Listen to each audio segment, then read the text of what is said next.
Hey everyone, welcome to Technology Glance. In today's video, I'll show you how to edit post on Bigo Live. So let's get started. First, open your Bigo Live application.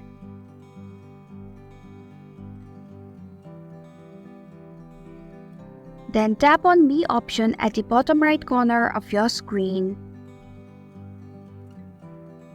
Tap on the profile icon. Then select the post that you want to delete. Tap on it. Tap on the three horizontal dots at the top right corner of your screen. Then select Edit option. Perform the changes.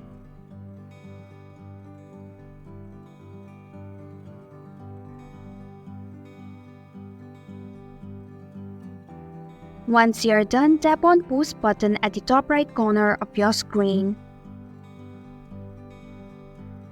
And this is how you can edit post on Bigo Live.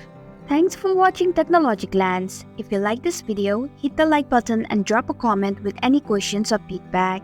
If you are new, subscribe and click the bell icon to stay updated on our future videos.